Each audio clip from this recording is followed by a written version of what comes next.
જય શ્રી કૃષ્ણ વૈષ્ણવો। કેરીની સિઝન ચાલી રહી છે અને ઠાકોરજી માટે આજે આપણે બિલસારું બનાવીશું। અને એ બિલસારા માટે આપણે બે જ વસ્તુ જોઈશે, કાચી કેરી અને ખાંડ, અથવા તમે સાકર પણ વાપરી શકો। આને આપણે છાલ ઉતારી અને પતલી પતલી ચીરીઓ કરવાની છે અને ત્યારબાદ આપણે એને ચાસણીમાં પકાવીશું। આવી રીતના હું છાલ ઉતારી અને એની ચીરીઓ કરી રહી છું।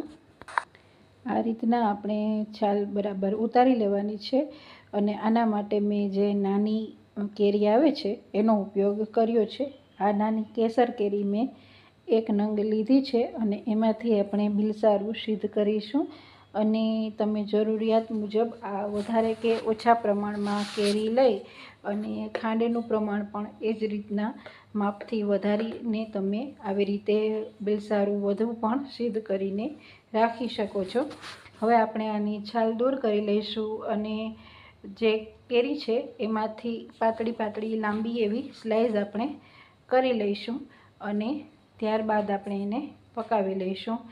અને આ જે ચાસણી છે એ ચાસણી આપણે એમાં જ આપણે કેરીને પકાવવાની હોય છે અને ચીકાશ આવે એટલું જ એક ખદકો લઈને જ આપણે એને બનાવવાનું છે। અને સરસ મજાનું પ્રભુ યોગ્ય સામગ્રી આ સિદ્ધ થાય છે। અને આપણે આમાં એલચી પધરાવીશું અને ગુલાબની પાંદડીનો ઉપયોગ કરીશું। અને જો તમે ચાહો તો આની સાથે ગુલાબજળ પણ ઉપયોગ કરી શકો। અત્યારે મેં ગુલાબની પાંદડીનો ઉપયોગ અને એલચીનો ઉપયોગ સાથે કર્યો છે। આવી રીતના આપણે પતલી પતલી નાની એવી સ્લાઇસ કરીને રાખી દીધી છે।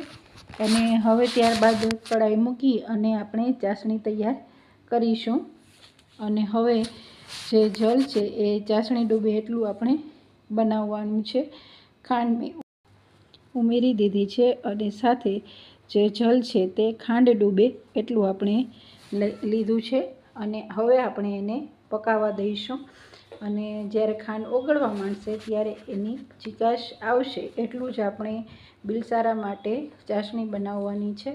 વધુ પડતી ઘટ આપણે કરવાની નથી। અહીં મેં જે બે એલચી લીધી હતી એ એલચીને પણ આ સાથે જ હું ફોલીને સાથે મિક્સ કરી લઉં છું। તમે ચાહો તો એલચીનો પાવડર પણ બનાવીને ઉપયોગ કરી શકો છો।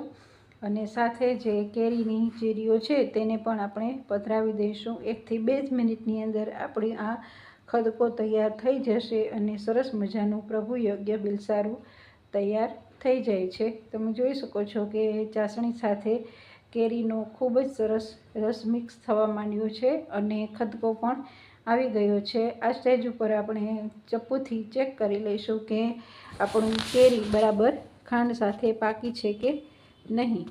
જોઈ શકાય છે કે આવી રીતના હું લઉં છું અને એ કેરી છે તે કપાઈ રહી છે, એટલે કે કેરી બરાબર રીતે ચાસણીમાં પાકી ગઈ છે અને આપણું બિલસારું હવે પ્રભુને ધરાવવા માટે તૈયાર થઈ ગયું છે।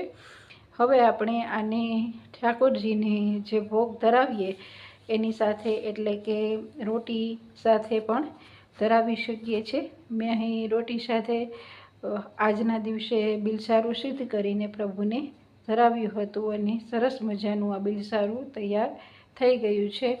તો વૈષ્ણવો, પ્રભુને સુખ માટે આપણે જે અલગ અલગ સામગ્રી બનાવતા હોય એવી આ ઉષ્ણકાલીન સામગ્રી છે। તમે પણ જરૂર બનાવજો અને પ્રભુને બનાવીને જરૂરથી ધરાવજો। જય શ્રી કૃષ્ણ વૈષ્ણવો। સર્વે વાલા વૈષ્ણવોને જય શ્રી કૃષ્ણ।